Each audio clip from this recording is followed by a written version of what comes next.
This is an interesting webinar. This is our fourth webinar that we've had in the Faith and Agriculture webinar series. Tonight's going to be a little bit different because we're going to talk about carbon and using technology to measure carbon and how that can influence, inspire, and move farmers and ranchers to really move into the regenerative agriculture and soil health realm. A reminder that this particular webinar, like all of our webinars, are recorded. So if you want to listen again, or you've got a friend you'd like to forward it to, please feel free to do that. Tonight, we've got Mitchell Hora. Mitch is from Washington, Iowa. It's down, Mitch, where is that? Where's Washington, Iowa? Put us on that. South of Iowa City, about an hour in from Illinois, about an hour and a half up from Missouri. Southeast Iowa, 2 hours southeast of Des Moines. Okay, there you go. There we go. And Mitchell, you said you're out in the corn harvesting. We started picking corn on our farm yesterday. All right. And things are looking really good. And stuff we're in is dry and yielding well. And we need it because corn's not worth very much right now. So we need every bushel that we can get. Well, before we continue our conversation with Mitchell, let's just take a time and silence our hearts and minds and come to God in prayer. Lord God, you are the great creator. You set this world in motion, and you set a people apart. You gave a special calling to our farmers and ranchers and caretakers of the land, with the mandate to care for that land in a way that it would prosper your people. So we give you thanks for farmers and educators and entrepreneurs such as Mitchell, who are leading that cause here in 2024, looking at ways that we can encourage farmers and ranchers to really get engaged in care of the soil, not just for today, but for generations yet to come.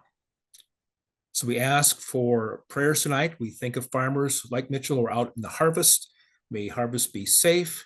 And Lord, may we get a bump in price for our farmers who work so hard to bring food and fuel and fiber to all of us. May this be a blessing tonight, and may all that we do in word and deed please you. We ask this in your name, Jesus. Amen.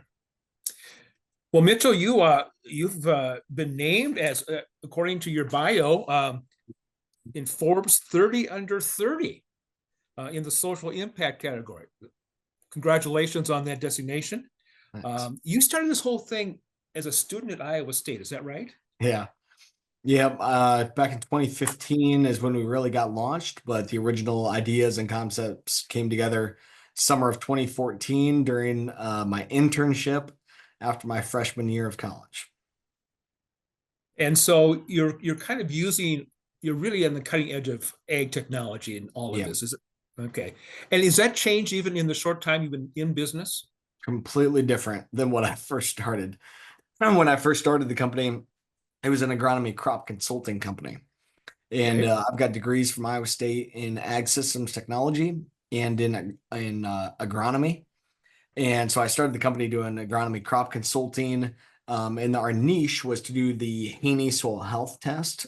It's a newer analysis to be able to quantify soil health. And I was like, all right, I like agronomy. I like helping farmers. I'm pretty good at talking and I can kind of talk to anybody. So, all right, I can kind of consult with these guys. I wanted to be back in Southeast Iowa around my family farm. And I like this precision ag stuff, but I needed a niche, and soil health was a niche that I was able to hop on.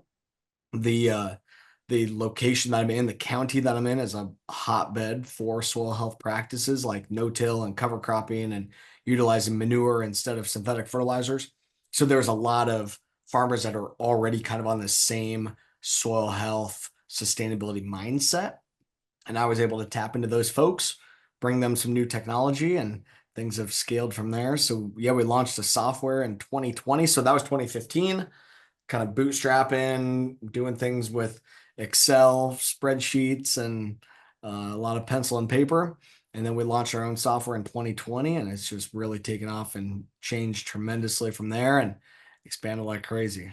But totally different than what I first started, but The mission remains the same. And you are on a family farm, correct?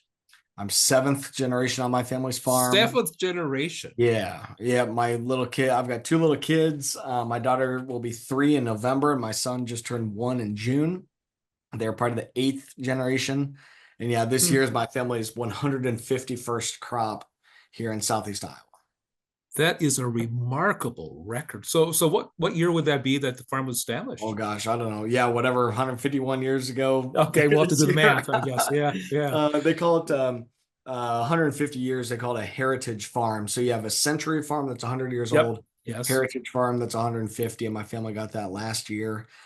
So the original homestead, which is where my dad grew up, about 3 miles away from where I grew up, my family wasn't the family that homesteaded that land, Okay. but they were the second family, to be honest. So a Okay. different family homesteaded it. All My right. family bought it from them 151 years ago, and we've been able to continue to manage through ever since. So you're going to have your daughter running grain cart next year? Not quite next year. She is too squirrely. But um, Uh, no, maybe not next year. But yeah, they'll be out there, and it's a whole family affair. So my dad and brother and mom are out on the farm right now. I've got a variety of different things going on here today, and was in Des Moines today for meetings and a couple different events here tonight. So they'll do the farming, and I'll get out there here tomorrow or over the weekend and help them out. well, welcome, Mitchell. We look forward to hearing what you're going to say about soil health and carbon intensity scoring and how that ties in, how your faith drives some of that and how it kind of guides that and what's going to happen out of all this. Sounds good. Yeah, I've got a couple slides put together for everyone. Happy to share thoughts and jump into the Q&A anytime. I know Tim's got some questions. He'll slow me down and Yep. he'll jump in here too. But yeah, for any of you as well, happy to share thoughts and dig in. So, but anyway, I'll tee things up with a couple concepts. So I want to talk about carbon and carbon intensity in particular. But I'm gonna start with some of the stuff on the farm. Like I said, seventh generation on the family's farm, 151 years. And what's unique about our farm is we've been really focused on building soil health for a long time. My family has been using no-till since Hmm. 1978, which is really kind of one of the pillars of building soil health is to not disturb the soil. And I'll go into some of that. But no-till is where usually we would harvest a crop, this time of year in the fall. Then the ground would be tilled. It would be, tillage would occur and they would incorporate the residue and tear up the soil. And that was done for a long, long time. They would till the soil to attempt to prepare it for next season. But back in 1978, my family started using no-till to keep the armor on top of the soil, not disturb the soil. And the aim at that point was to save money from burning diesel fuel and save soil by reducing erosion since the soil was uncovered and susceptible. We've progressed that even further since 1978 to now using cover crops. So we've been using cover crops since 2013. And you can kind of see the picture, especially on the lower left, is a cereal rye cover crop that we are planting corn directly into a cover crop. We do this on corn and soybeans. Every acre on our farm gets planted green, is what we call this, like in the picture there, where we plant our crops directly into the cover crop. We do terminate with a herbicide, but we have reduced our herbicides by 75% on our farm. So we are still a conventional farm. We use herbicides, we use GMOs, we use an array of these technologies that are available to us and help us to be competitive and be profitable. We're selling into a regular commodity market just like anybody else, just like any conventional farm. We don't get paid anything different for our crop than any other farmer. Our practices don't matter at this point. Now I'm going to get into later where they likely are going to be able to earn more because of how we are farming. But today it's corn and soybeans, just like any other farmer's corn and soybeans. So we're trying to work with Mother Nature, not against her, and build up our soil health. And you can kind of see the picture of my soils there. We've really been able to have a lot of success in building our soils. Seeing that Mother Nature wants balance, right? God intended the soil to have balance, to have diversity, and we're trying to farm in Mother Nature's image. But yeah, a couple pictures of my little kids. My daughter's name is Celeste, and my son is Hollis. And my wife and I have been together for 6 years, and been married for 6 years. We've been together for 17 years or something like that. It's been a long, long time. And my wife owns a dance studio in the town of Fairfield, Iowa. So she is at dance class here tonight, teaching kids, and I've been able to really build a nice business there. And we have a couple of different commercial real estate things that we do, and then we have our own farm as well. So I'm part of my family's operation, but I also own a little farm myself. And wanted to start with kind of my personal mission, which is to be a visionary for lasting change and a shepherd of God's creation. And that really is what calls me, I think, to be a shepherd of God's creation. I feel like that's really the role of farmers. And I think of God's creation not just as all the things that we can see, animals and plants and stuff, but even down to the microscopic critters. And not every practice that we do in our farm is the epitome, right? And you guys have had Gabe Brown on and stuff. Like, he's the full way there, right? Like, he's the full way. We're still in a conventional farming system dealing with the cards that we have been dealt, and the restrictions that we have, and I think we are, finding a good balance where we can continue to move the puck in the right direction, balancing some of the things that we do that aren't amazing with things that we do that are good. And as humans, we've got to kind of do this same thing. If you eat things that are not necessarily good for you once in a while, and you have to offset stuff, and if you're balanced in your life and balancing what you eat, a balanced diet, a balanced lifestyle, it ends up being good at the end. So that's kind of how I think about our farm and caring for God's creation. But also, on my side, I'm very much a visionary and can kind of see what the world is going to need. I can see the gaps that are out there. I can see what is going to be needed in the future. And I've been able to build a company and build systems to go and solve problems for that future. So that's really my role, I think, in all this. In the lower right's my dad as well. Mom and dad are out on the farm. I've got 4 younger siblings. My brother, like I mentioned, he's involved. My sisters are the one sister is married to a farmer. My middle sister is dating a guy, but he's not involved in ag. And then my youngest sister will get married here later this year to a farmer. So we're all very much involved. My mom grew up on a farm. She's multi-generation farmer on her side, and my dad is as well. Has been in my family for a long time on both sides. And my first word was corn. So if I'm not destined to be a farmer and be involved in ag, I don't know what better evidence you need than that.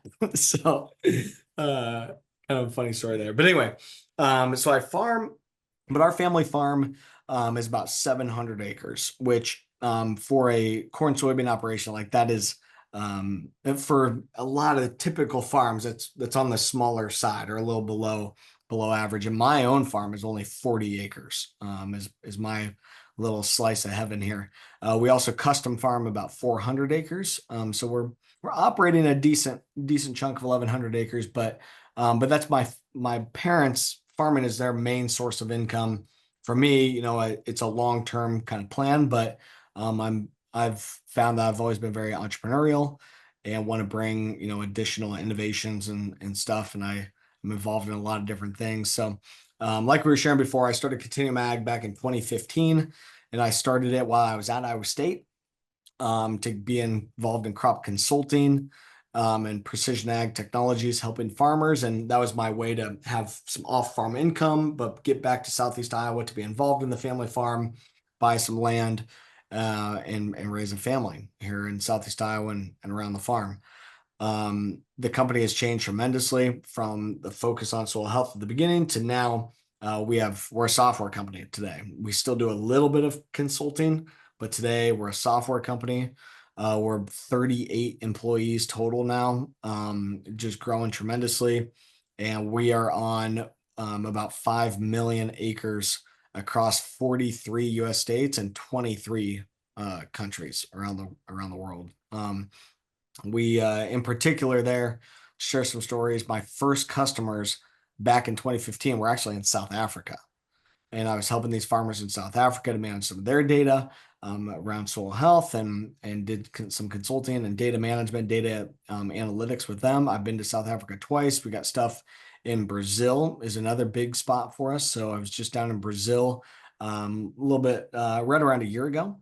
Was in Brazil, and interesting things going on down there, and stuff all over. But the primary focus is here in the Midwest. 90% of our business this year will be Midwest corn and soybeans and helping farmers manage their data.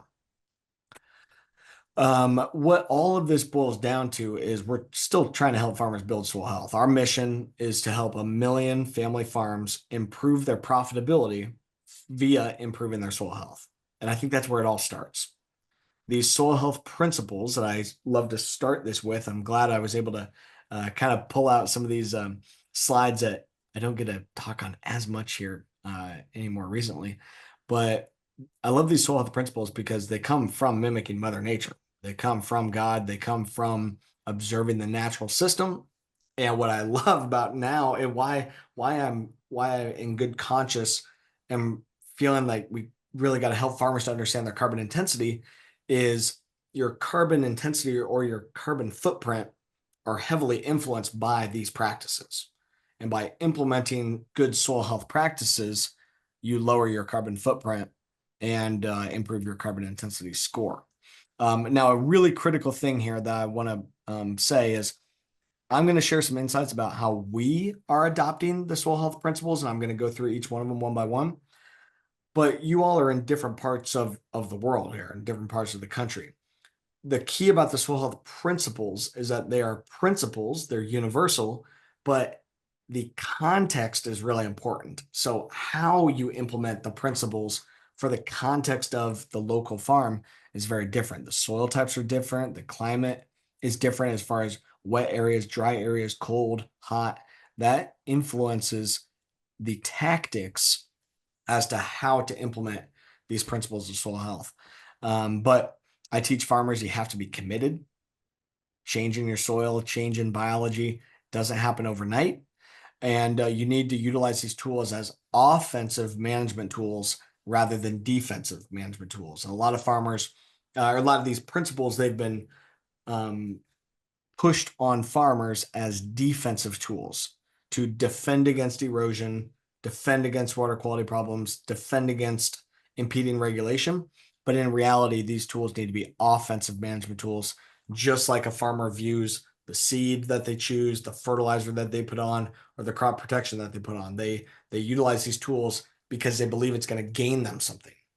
And if you do the soil health practices the right way, they can gain you something too. They can directly put dollars in your pocket, and farmers have to have that mentality to get it done. And we've been able to see tremendous gains in approaching that from our side. So in this picture here, some of the soils on our farm, it's a little bit older picture. It's a little blurry, but the white strands you can see there, that's mycorrhizal fungi. And really, when you're rocking and rolling is when you have good balance in your soils, balance the way that God intended between microscopic bacteria to larger critters like fungus, even nematodes and protozoa and larger critters. That's all part of the soil food web. And again, we're trying to mimic Mother Nature in a diverse ecosystem.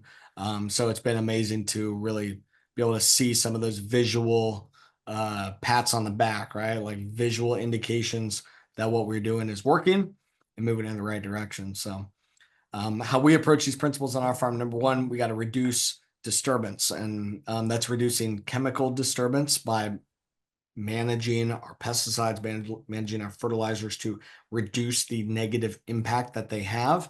Again, on our farm, we don't take this to the extreme of eliminate disturbance. It's reduced disturbance. Even in the natural system, you have impact, you have disturbance.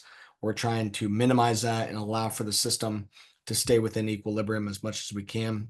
but especially reducing physical disturbance that really can do a lot of damage. We really try to keep that to a minimum. So what you're looking at here is the taller grasses on the side that are partially dying off now. That is our cover crop. And the little grass you can kind of see in the main section of the picture, that's the corn that's popping through. And you can kind of see a little bit of a gap there. That is the small amount of soil movement, the small amount of disturbance that our planter does to move away some of the cover crop in order to have a nice soft seed bed to put the actual corn into. Then the corn is kind of a wussy. To be honest, corn's a wussy. It doesn't like to compete with other stuff. So giving it a nice little area is how we can kind of balance planting into a no-till system, planting into a cover crop system, but letting this corn really take off and compete well. This cover crop you're looking at is cereal rye. There's some hairy vetch in here as well. I don't know if you guys can see my cursor, but this little kind of more spindly, spinny leaves here, that is hairy vetch. It's a legume that fixes nitrogen. But on our farm, we're looking at reducing disturbance in order to again create balance, keep the home for those microbes alive. If your house was just destroyed year over year over year, you'd probably move. If you were in an area that your house was constantly destroyed, same thing on the microbes and in the soil. If we destroy their house all the time, they're gonna say, well, this stinks, I ain't gonna live here, and they move on. And that's what's happened across agriculture over the last 150 years of conventional ag. So we want to have a good environment for those microbes to come and live, and then that moves all the way up. What you're looking at on the right hand side is, of course, a large earthworm channel. And what's interesting here, especially as we think about carbon sequestration, is this soil would have been from very high in the soil profile. And this little orange spot that you can see at the bottom of this little dirt clod and in this earthworm channel, that soil is a clay subsoil. It's a part of the B horizon of our soil, which is found about 3 foot deep in our soils, in particular where I took this shovel of dirt. So we are getting mixing of our soils of at least 3 feet or more of mixing these soils and incorporating nutrients, incorporating carbon. And if we have clay soil from 3 foot deep being deposited in the upper profile, we know we also are getting high carbon content soil from the top mixed down deeper in our soils down below. Part of encouraging these earthworms to thrive and make these channels, part of building our soil structure, is we want to infiltrate water. And God gives us our water on our farm. We don't have any irrigation, and whatever He gives us, we want to make sure that we are utilizing effectively. Because sometimes we're too dry, sometimes we're too wet, and we need to be resilient to either one. The national average is that the average farm can infiltrate only a half of an inch of rain per hour. It's not very much. There's a lot of times where we get rains that come a lot heavier, a lot faster than only a half of an inch of rainfall per hour. And that's why we get a lot of flooding and erosion and a lot of issues that we've seen. On our farm, we can infiltrate 4 inches of rainfall in under 5 minutes. So this allows us that any rain that we get it in our soil. And I think that's a Gabe Brown quote, actually. It's not about how much rain you get, it's about how much rain you get into your soil. That's the critical thing. And on our farm, we want to get all of it. And that's what a lot of these farmers joke when they get asked, how much rain did you get last night? Well, I got all of it. And that's the right answer. Every single raindrop that we get, we want it in our soils where it gets filtered through the soil. And when water does leave through our tile, or when water, of course, is always in cycle, water that does leave, it's been filtered, it's been cleaned, the nutrients that are in it have been able to be utilized. We have clean water. If any does leave our farm, it's clean, and we do tile water testing and all kinds of stuff to make sure that we are caring for that water that goes into the rest of the system. But yeah, getting that water in our soils has been really, really critical. This year we've had good rainfall, but the last couple of years we've had really dry seasons, and we've been able to be resilient, and we haven't needed to replant any of our crop in years now. I think we're 5-6 years of no replant, and multiple years now of no need for federal crop insurance either. So we're avoiding our burden to the taxpayer. We're avoiding our reliance on government, and that's really empowering as a farmer. So we're able to see by building the soil, the natural system doesn't need us as much, doesn't need us to supplement as much when the system does it on its own. So we're seeing, we've been able to reduce our synthetic fertilizers by about 50%. We've reduced our pesticides by over 50%. We've reduced our insecticides to nearly zero. We have that tool in the toolbox if we need it, but we rarely do. We just let the natural system do its own thing. So again, we're not to the extreme of none of these tools, but we're trying to balance them and minimize, because some of these things, they come with some negative consequences. So we've got to make sure we're doing more good than bad. And balance and listen to what the soil wants. And we use a lot of soil testing to be able to do that. So the software that when I first built the software, it was really focused on measuring soil health, mapping soil health, helping farmers to actually quantify the biological activity and quantify those microscopic critters that are in the soil. We can quantify the food that we are pumping into the soil to feed the microbes, which is liquid carbon from photosynthesis and from carbon that we are sequestering out of the atmosphere and into the soil. The Haney test is really thorough, a really interesting tool to give a very in-depth look in the soils, and we've been able to really become experts on this Haney test. It's something that Continuum Ag offers, and we do this on farms all around the country, helping them to better understand and quantify their soil health. Because we feel that understanding the principles is great, but having some data to help influence and nuance decisions is again really powerful and something we've been able to dive into. Second, we got to keep armor on the soil. So as we do get rainfall, we got to make sure that we are catching it and protecting the soil and not having negative impacts. Also, this armor is helping to suppress weeds. So we've been able to lock in the moisture that we do get, avoid evaporation, avoid our soils drying out, avoid our soil getting too hot. Microbes are just like us. They don't want to be too hot. They don't want to be too cold. They want to be just right. And by having an armor, a blanket on the soil, really helps to do that, and helps us suppress weeds. And that's why we've been able to reduce our pesticides by so much, because the weeds aren't able to grow in that type of environment. Also, having armor on the soil helps to reduce erosion. And this is a test that we do only once every 5 years or so. It's a longer term thing, but this is a analysis where we can look at all the nutrients that are in our soils. And just for a couple things here, I believe this is a 6-inch, yep. So only in the top 6 inches of soil in our farm, you'll see this top line in the nutrients pounds per acre. We have over 50,000 pounds of carbon in just the top 6 inches of our soil. 50,000 pounds. We have over 4,000 pounds of nitrogen, 400 some pounds of phosphorus, nearly 2,000 pounds of potassium, 6,000 pounds of calcium, like tremendous amount of nutrients just in the top 6 inches of our soil. And if we were to lose any of this soil via erosion, we'd be losing tremendous volumes of fertility and of nutrients. We don't want to do that.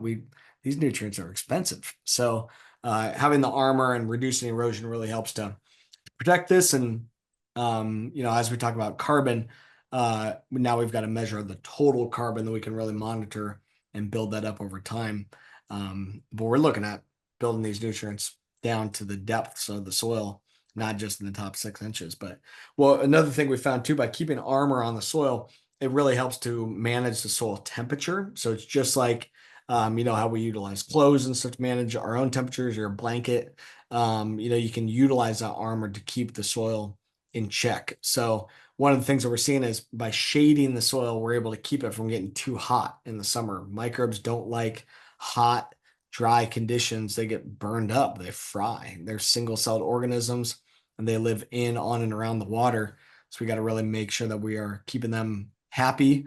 And this day that I was out there, the difference between the top of this cover crop canopy versus the soil down below, it was 100 degrees at the top of the canopy, 76 degrees at the soil surface, where there's actually soybeans growing in this. You can't even see them here because the mat is so thick. There's soybeans down in there, and they're in perfect conditions. I took my thermometer and tested bare soil on the edge of the field, like farms that would have had tillage, would have bare black soil. That soil was 126 degrees. It is burning up.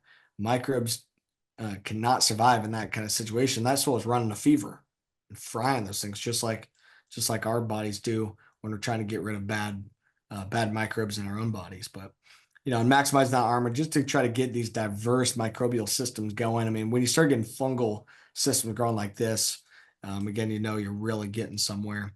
Um, switching here to maintaining living roots, we are utilizing those living roots to keep photosynthesis going on throughout the whole year, not just when we're growing corn and soybeans, but this is cereal rye that was grown over the winter time to continue to feed the soil, to add additional armor, but it's also holding on to nutrients here as well.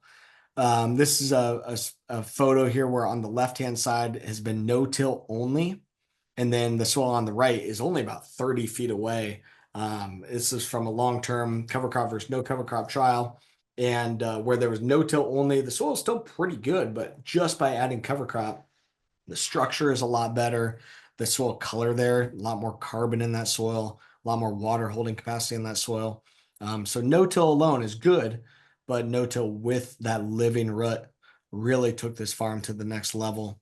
And that's what we're keeping to that. We've tried lots of different types of cover crops, but primarily we use cereal rye. That's by far the main cover crop that's used in Iowa. In this photo, we're drilling soybeans directly into a cover crop. We can plant, we can drill into it. We can really, really get creative. We're going a step further to actually harvest some of these cover crops. What you're seeing here in the lower part of the photo, you can see some green, fatter leaves there. Those are the soybeans. And the grass that we were harvesting over the top is cereal rye. So it was that cover crop that we were growing, but rather than use any herbicides at all, we take the combine out in July and we harvest the rye over the top of the growing soybeans. We call this relay cropping, which is where we planted the rye in the fall after corn harvest. We planted the soybeans in the spring into the rye. Then we harvested the rye in the summer, and then we'll come back in the fall and harvest the soybeans. And it really emulates Mother Nature of a grass and a legume growing together. You get that diversity helping each other out rather than competing with each other. And it just works tremendous. So this year is our 6th year doing this on our farm. It's a very rare practice, but a lot of farmers, we've taught a lot of farmers how to do this and learned, I've learned from some tremendous mentors on how to do this. We've had great success. The biggest issue with further diversifying American ag is the supply chain and processing and the market. I've got tremendous markets for corn and soybeans, but I don't necessarily have a market for a whole bunch of, if I grew acres and acres of watermelons or potatoes or even things like sweet corn or rye like this or barley or other crops. It can be done, but gosh, it is tough to be able to make it go at scale, at least to really diversify a farm. Really tough to go a different route and diversify when you've got unlimited markets for our current ag commodities, at least here in Southeast Iowa. It can be done once again, and I love that. We've done a bunch of different crops on our farm. We've grown barley, we've grown wheat, we've grown open pollinated corn, we've grown mustard, and a lot of cereal rye. What I love about this is the market is more cover crop seed. And we use the seed ourselves, or we can keep it, clean it, get it tested, and sell it to other farmers and bring more folks to this space. So here's just kind of a zoomed in picture of the rye over the top of the beans. But what's amazing about this is those soybeans growing in that condition, they have to really nodulate, which is these little beads that you're seeing on the roots here. Those are full of nitrogen. Those are actually bacteria that fix nitrogen out of the atmosphere. The atmosphere is nearly 70% nitrogen. In these legumes, they can fix that nitrogen and help to feed the crop the following year and feed themselves. And just working with Mother Nature rather than working against her is really rewarding, but kind of mentally rewarding, but also it's rewarding our pocketbook as well. This is what it looks like in the fall when we come in and harvest. You can see there's plenty of straw that's still out there. We got all the soybeans in there, and it all runs through the combine together. It all and all comes back out the other end, and no big deal. It's worked tremendously well. It makes really good money too. Rye is worth good money as seed, and soybeans aren't worth that much right now, but we can still maintain really good yields and do it with next to nothing for synthetic inputs and cost, and work tremendously well. The final piece, which is something we don't have going on our farm, and I don't have a picture of our farm on it, but integrating livestock into the system. This is where Gabe and other guys have been able to be really successful integrating livestock and mimicking that natural prairie system on our farm. We just, it's excuses, but there's a variety of limitations in the context from our farm that it just doesn't work out. So instead, our livestock we think of as all those critters that are below ground, all the rest of those critters that God put there naturally. So our earthworms, we get a lot of livestock and a lot of other critters integrated. We've done studies looking at our nesting birds, and our pheasant populations are coming back tremendously. Our quail populations, those birds and stuff are really coming back because we're giving them a lot more habitat. The deer that we can grow are freaking huge. We get some big deer, and big earthworms here too. You can see the problem on our farm is we can't go fishing anymore because our earthworms scare away the fish because they're too big. So that's a problem that you got to deal with when you're a regenerative farmer. Is you gotta dig enough to only get the little worms if you're gonna go fishing. At least on our farm where we just got bluegill and stuff like that in our pond. But looking at even a lot of these other insects, pollinators and stuff like that, and we can at least foster a habitat for those components of creation, even if we are not bringing in livestock that we're going to go try to monetize. Is how we think about it. So kind of turning things a little bit. Or Tim, is there some of those questions we should get to? I know there's a couple of them. Are there questions yet? Maybe I not. haven't. Oh, maybe not. Maybe not. Some of if anyone has any, definitely jump in. Yes. So shifting gears here into the carbon piece, right, is what I love starting with the soil health piece because that's what all this boils down to. Carbon, sustainability programs, government programs, those are going to come and go, but the soil health principles are the principles for a reason. They come from God. They're not going to change. They're here forever. That's the way that Mother Nature and God intended things. What's interesting now as we look at carbon and carbon intensity is those same principles are what move the needle when it comes to lowering your carbon footprint. And what this is supposed to be is on the left-hand side here is no-till with cover crop, where you get big reductions versus no-till with versus cover crops with reduced tillage is less of a reduction. No-till on its own is good, but using tillage is the worst in terms of our actual carbon footprint and stuff. So trying to understand how all that ties together, and teaching farmers that lowering your carbon intensity means implement these soil health practices. So why are we talking about carbon intensity? Well, we're talking about carbon intensity, which I'll dig into, because of the Inflation Reduction Act, the big spending package that was passed about 2 years ago, August of 2022, is passed into law. And part of the Inflation Reduction Act is Section 45Z. Section 45Z is a low carbon biofuel tax credit. So for transportation biofuels. So this is a tax credit for ethanol, biodiesel, renewable diesel, sustainable aviation fuel. I don't necessarily love that we're talking a tax credit. I don't necessarily love that it's limited to those biofuel supply chains and verticals.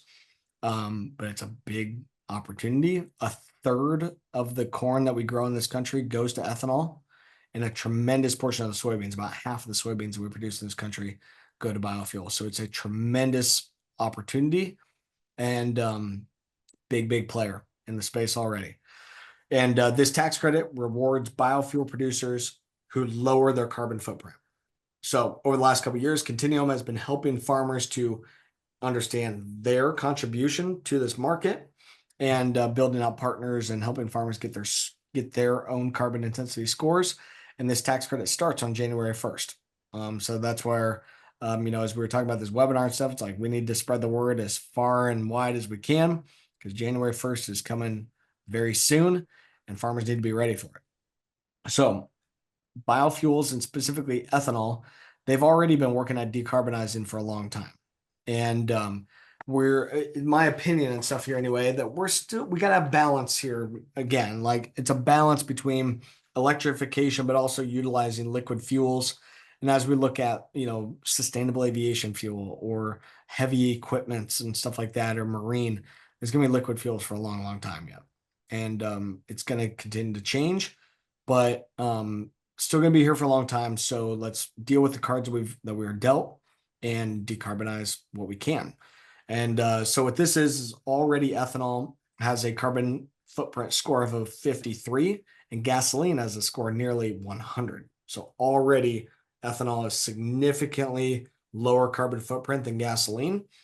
But what this tax credit did is it said, all right, ethanol, get your score below a 50 on a plant by plant basis, ethanol plant manufacturer basis, get your score below 50 and you can earn some tax credits. So how it works is the ethanol plants have to keep track of their carbon intensity score and they will report that to their CPA firm at the end of 2025 and they will earn a tax credit worth up to 2 cents per CI point reduced per gallon of their production. So it's your carbon footprint per gallon, and the lower your footprint per gallon, the more tax credits that you can earn.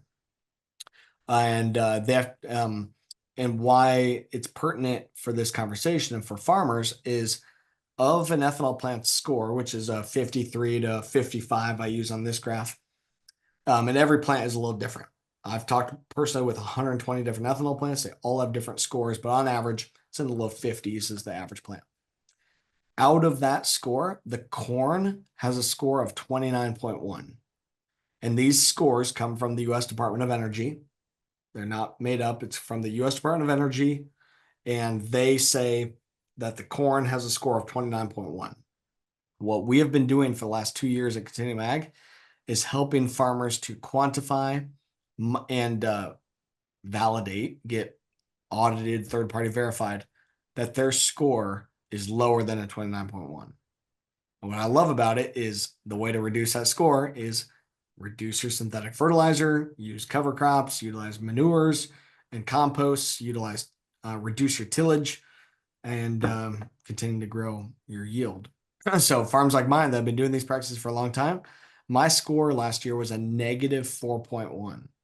And this year we're on track to do about the same. So carbon negative on our farm.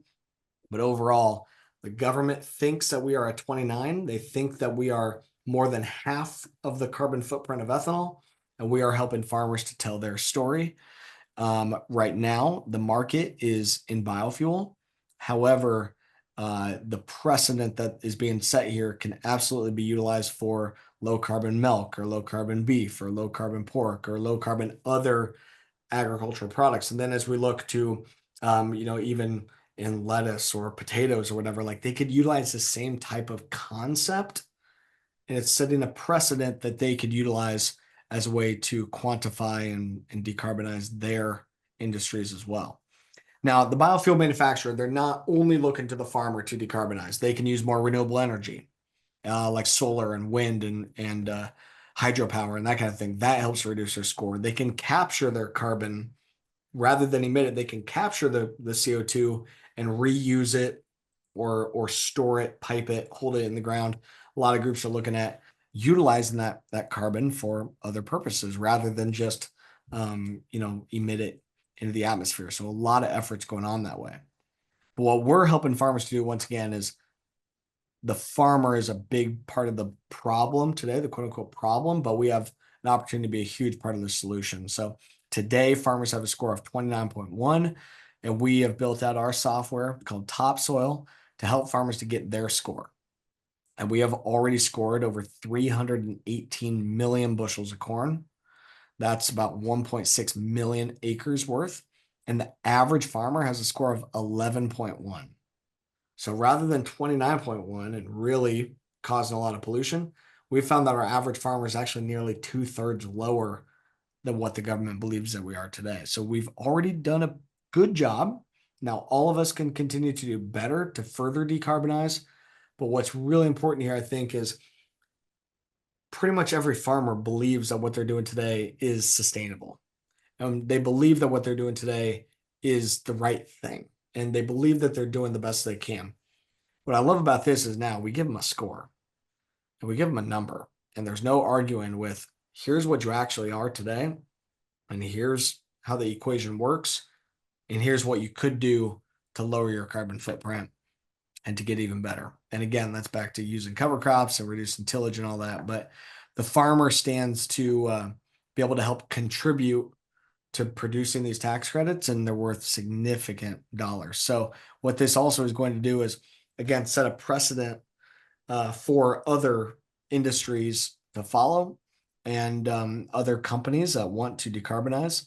There's a precedent here that they can utilize for quantification, verification, and creating price. So yeah, so specifics on what we've been doing is we give farmers their carbon footprint scores, their overall preliminary score. We do that for free. Will be here in the coming days. Right now, you can talk to one of our reps. If you farm or know a farmer, specifically growing corn and soybeans, that's the limitation today. Unfortunately, the model that we use can only score corn and soybeans. That's a limitation, but an opportunity for the future to expand the measurement science to include other crops. But today, corn and soybeans, we give those scores for free. How we actually make money is that we charge farmers to help to manage the data, help to score them field by field, and help them to actually get verified. We work with an accredited third-party verifier who looks at all of the data that we collect. They audit it, and they provide the third-party verification. So what we have built out really is, it boils back to my own farm, where when I got into this, I was like, holy smokes, I've been looking at this carbon credit space for a long time. And the programs are very complicated and none of them really worked for a farm like mine. And then I ran my score and found it to be a -4. I'm like, wow, like that's amazing. I can finally tell my story. Maybe I can make some money and be compensated for the value that I'm bringing to the market. And I want to tap into some of that money. I got bills to pay. I got family to feed. But I built out the system for other farmers to be able to do the same. But everything I built here, I built for myself and for my own family farm, the classic entrepreneurial story. So what we've built is a software that farmers can go onto. It's at topsoil.ag. They can fill out a profile that takes about 10 minutes, and then they can view their current carbon intensity score. Farmers then can enroll in our program. We onboard them and integrate their existing agronomic data. We help them to document the practices that occur throughout the year. The farmers ultimately sign an attestation at the end of the year, legitimizing the data that they put in. We get them third-party verified, and now we are also building a marketplace, and we're working with investors and raising investment money to actually build a more robust marketplace to help farmers to sell and monetize this new asset. So what it looks like on our software is that farmers can go on there, they can plug in their management data, like do they use a cover crop? How much fertilizer do they use and what products? Do they utilize manure? All that good stuff. And our software spits out their carbon intensity score. And we've just simplified the process for farmers. We also show them the value that they bring in terms of the tax credit so that they can negotiate with their ethanol plant and they can make sure that they get their fair share, their equitable share of these monies that they're helping to make.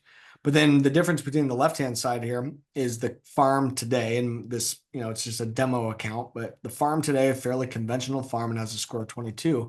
On the right-hand side, I simply ran the CI calculator at the bottom and toggled the cover crop toggle. I said, here's the farm today. Well, what if we added a cover crop? That's the difference between the 22 and the 8. So just by adding a cover crop, the farmer reduced their carbon footprint by 14 points. And this is based on the geographic region that you're in. It's different if you're further north and south and all that. But by adding cover crop, it reduced the score tremendously and it increased the financial value tremendously. And again, that's why I'm so bullish on this is a lot of farmers today are more like this conventional farm.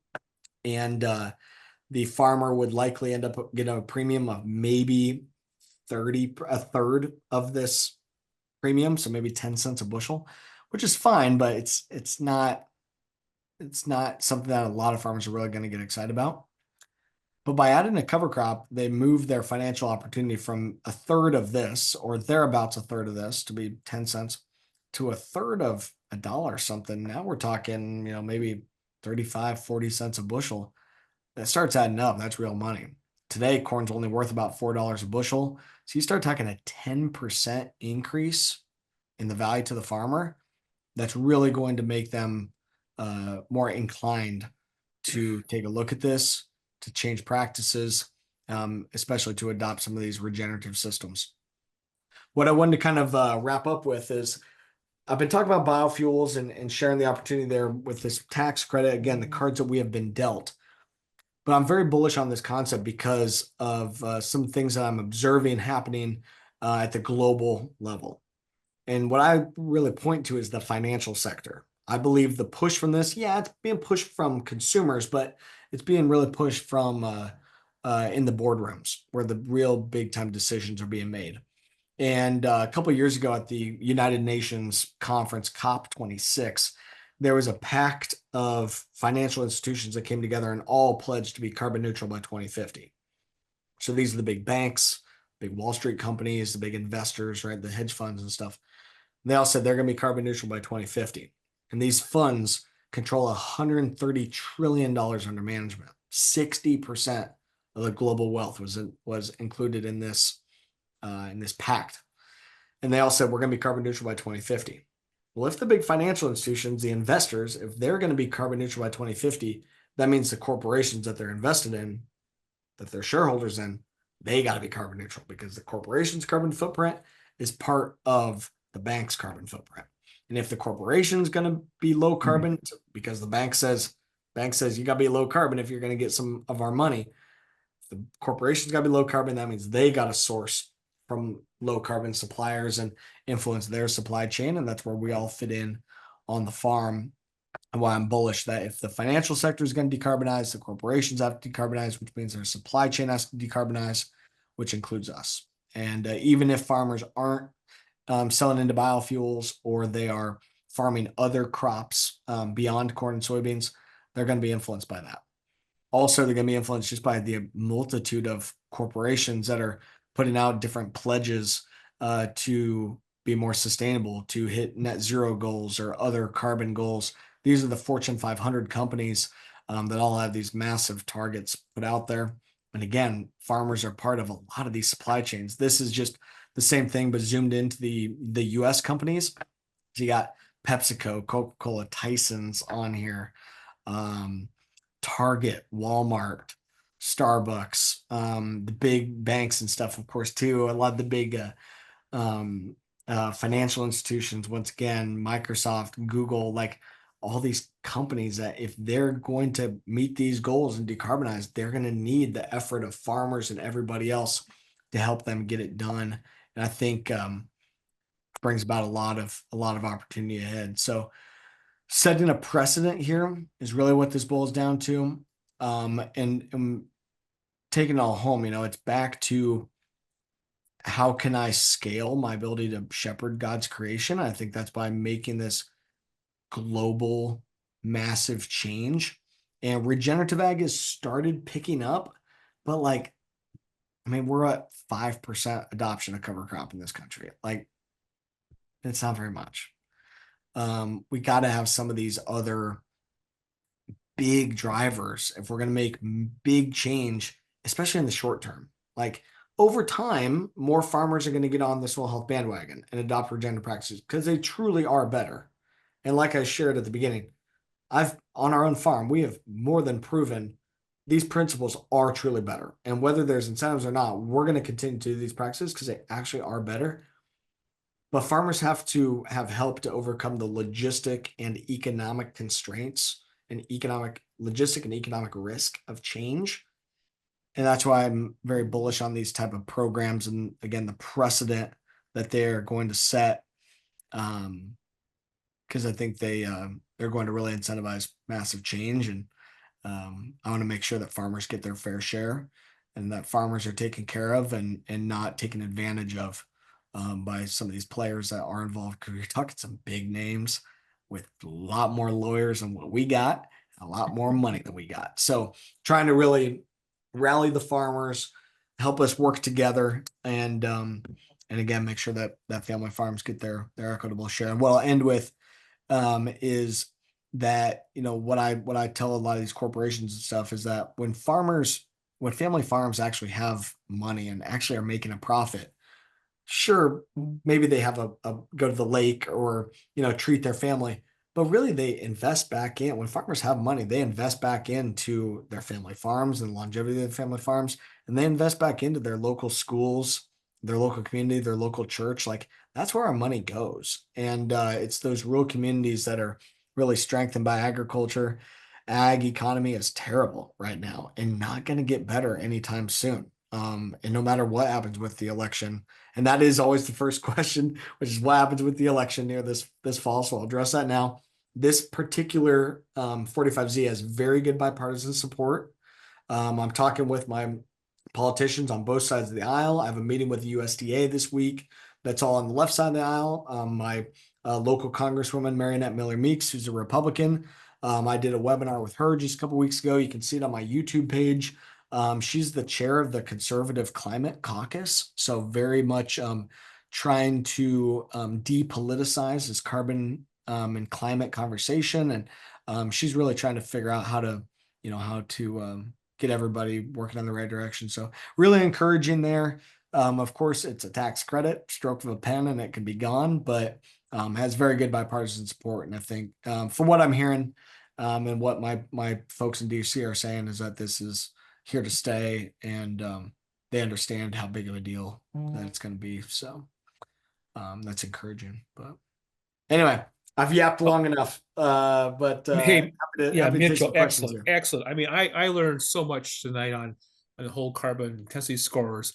There is a question, so just one question so far, and please ask questions. Yeah. Um, let's see here. The question is, how is the carbon measured by the test that you use? Yeah, great question. Great question. So yeah, and I really didn't hit on that at all in this version. So the carbon intensity score comes from a model called the GREET model. And that's GREET.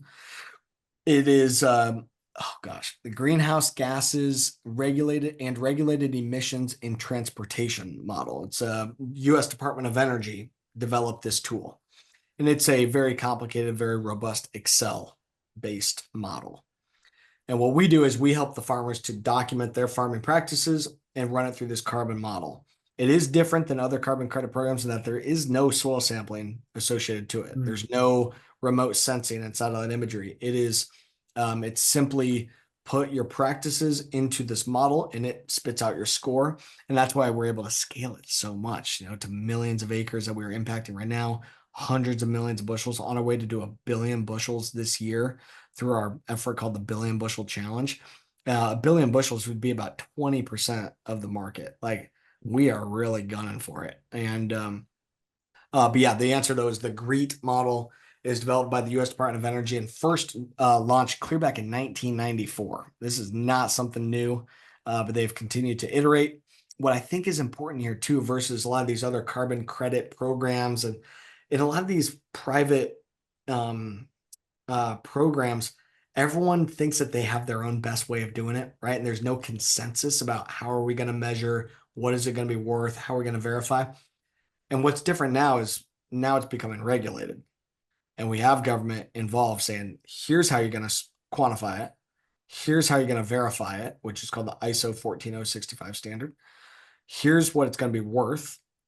Here's how the rules are going to work. So good or bad, it does create some standards and some consistency here. And again, we're playing with the cards we have dealt, and then working with our folks at Department of Energy and U.S. Department of Ag to help them to get the data to improve the models and improve the accuracy over time. Mitchell, what's the greatest barrier right now as you work with your goal of helping 1 million farmers improve their Yep. profitability. You're working with 1 billion bushels. Is that just corn? Is that corn and soybeans? Corn and soybeans, but primarily corn. Primarily corn. So Yep. what's the greatest barrier you're The seeing in biggest getting there? issue right now is this law was passed in 2022, but the IRS still has not issued the final guidance.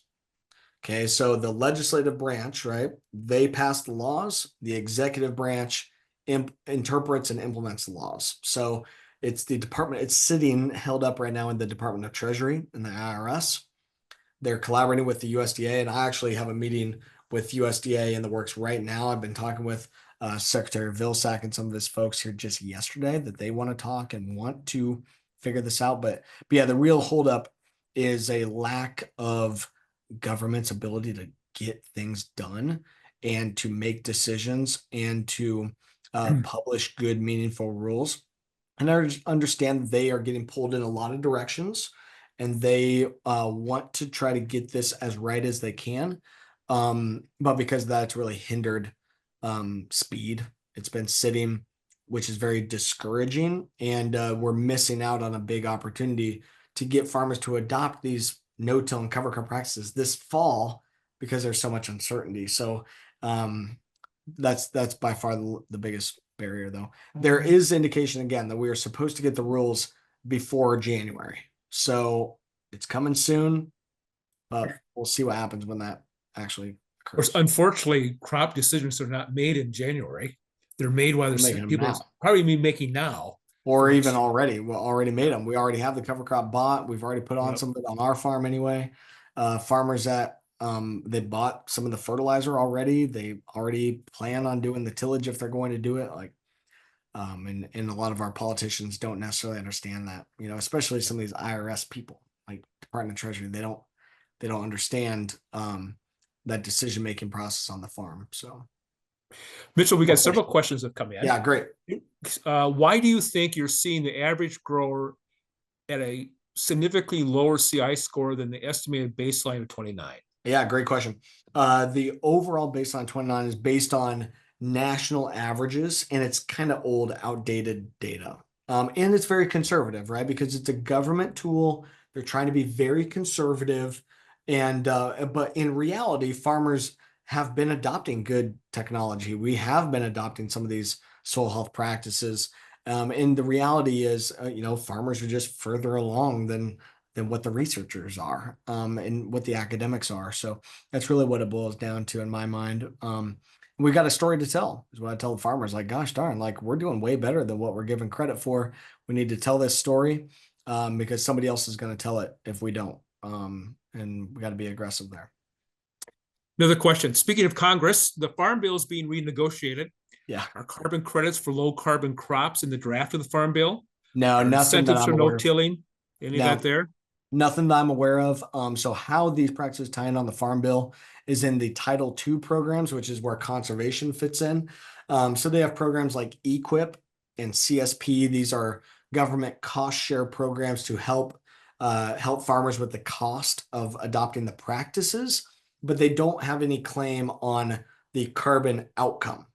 So that's why this is different, is it's not necessarily a payment for the practice, it's a payment for the outcome. And the Farm Bill programs focus on the practices, and farmers can layer both, and we're in support of both. But it is really sad to see the political games that are being played in DC with things as important as the Farm Bill. Um, and I don't get too hung up on it. I think 45Z is a bigger opportunity that's going to make a bigger tidal wave impact that free market initiatives can pick up on and reduce our reliance on federal taxpayer dollars, especially when we look at the debt that we are in, that my generation is going to have to clean up at some point. Um, Again, that's why I don't necessarily like that it's all federal programs, but at least I like a little better that it's a tax credit versus just government spending, straight up government spending.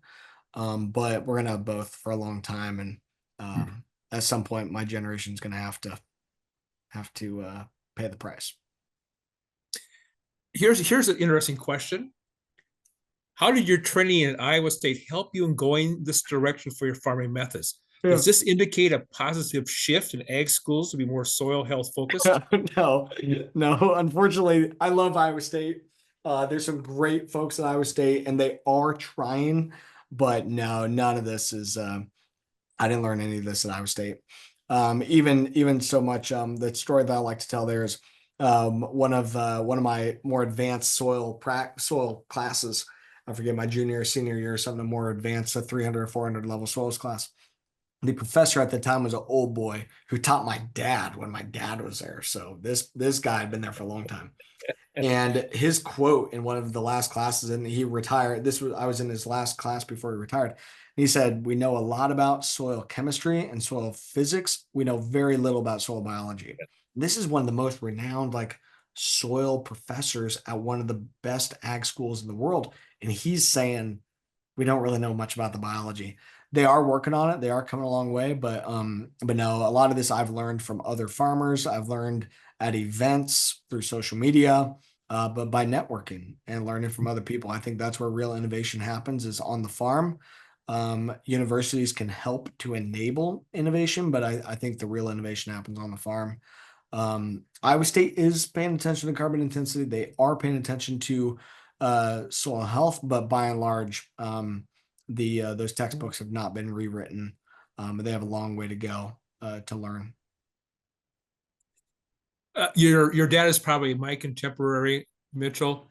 Uh, my soil class at the University of Minnesota, same way. Yeah, It's all about soil chemistry, soil structure, nothing about soil biology. So yeah. I understand. Again, A couple, I think they're getting there, but this stuff's new, right? yep, And yep. researchers are often All right. some of them are very good and very advanced, but a lot of times they're kind of playing catch up in my mind. Yeah. Uh, Research usually does. yeah, unfortunately. Three more questions here. Are there any carbon tests that actually measure? I'm a soil microbiologist Mhm. and am sequestering carbon. Yeah, But am I looking for a reliable test that's available nationwide? yeah. Yes, a model is what is telling us, possibly falsely, that livestock are a detrimental contributor. Hmm. Okay, so there's a couple different things there. So one on the measurement, the standard is by doing soil sampling to a depth of 30 centimeters, about 12 inches, using an analysis called dry combustion organic carbon. And you also are supposed to do a bulk density analysis with it. Dry combustion organic carbon is very similar to an organic matter test. I don't need to get into all the details, but the answer though is dry combustion organic carbon. We do them at the Regen Ag Lab, which is a lab in Nebraska, and they're not that expensive. Dry combustion organic carbon test, I think, is maybe $12 or something like that. Might even be less. Might be close to 8 or 9. But dry combustion organic carbon plus bulk density, that is the current standard for measuring the soil organic carbon.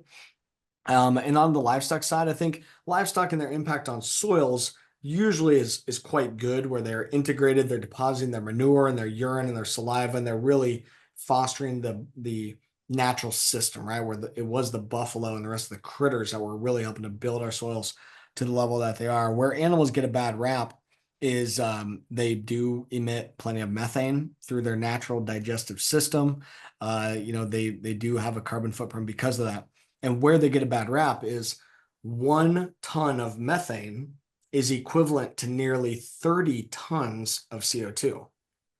So 1 ton of methane is about 30 carbon equivalents. So the greenhouse gas effect of it is really poor. Now, synthetic fertilizers, they have a tendency to emit nitrous oxide, which has a 300x potency to CO2. So farmers using synthetic fertilizer really get dinged from a greenhouse gas impact because of those emissions factors. Um, but there's a lot of efforts to decarbonize on the energy and fertilizer and on the livestock. Uh, Questions kind of related to legislation. Um, this particular person said that if you need help talking to legislators, let this person know, and maybe we can put Mitchell's Oh, you've got I your got my contact info there. yep, Yeah, your if you email all right got there and questions. telephone number. So I encourage this individual to make that contact and contact Yeah. Mitchell directly on that. The other thing is the concern here by this individual is uh, that there is no monies for people who are not affiliated with land grant colleges to do research. Mhm. This person says, I and others have done research, but will not be accepted by the land grant universities. Unfortunately, our land grant universities are being funded by a variety of Yeah. ag cooperatives. So those curriculum do not. So whose curriculum do you think they are going to teach? Kind of, Yeah, are they going to for teach? sure. Yep. No, it makes total sense. It's unfortunate that that's really the system that we're in. And again, why I've educated myself, which I think we all have to do, whether it be on this stuff, on on politics, on science. Like you gotta listen to both sides. You gotta do your own research. You gotta come to your own conclusion on a lot of these things. And yeah, that's really what I've had to do as I've walked down this path. This questioner raises up Dr. Elaine Ingham's soil biology primer Yeah, as a source. yeah, If you go to the internet, there's a lot of Dr. Elaine Ingham's classes there. In fact, you could take a whole series of yeah. classes and be certified in a variety of things. Right. So, um, what else we have here? Last question here we've got, I think, for this evening is the 1 ton of methane estimate is calculated using a model, Yeah. and its actual measurements are done how? Yeah, so yeah, I mean all of this stuff, right? Science still has to continue to become more and more robust. So I'm definitely not an expert in how those models are created and stuff. You know, on my side, it's here's the cards that I've been dealt, and I'm going to try to make the most of it and try to help as many other family farms as I can. And yeah, again, try to shepherd God's creation and help others do the same. And I'm going to mess up and make mistakes along the way. And luckily, God forgives us. And I hope I don't have to ask for forgiveness that often. I try to avoid screwing up, but it happens. We're human, and it's part of the nature of it. And we carry on. Try to do better next time. What I'm coming out of this webinar with, Mitchell, is like just the commitment that you have given to this mission, the Yeah, vision, and also to give the good word. I think oftentimes farmers are looked at as being they're put in a negative light about for sure. carbon and contributing to a variety of pollutions. But you're saying that, I mean, you're seeing farmers who are truly committed to taking care of God's creation, the Yeah. soil, in a way that's going to benefit not only their farm but community.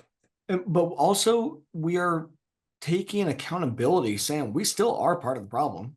Now, what I'm finding is we're not 29.1 points of the problem, but we're still 11.1. Yeah. We're still part of the problem. We're not perfect. Even my farm, I'm in negative. That's great.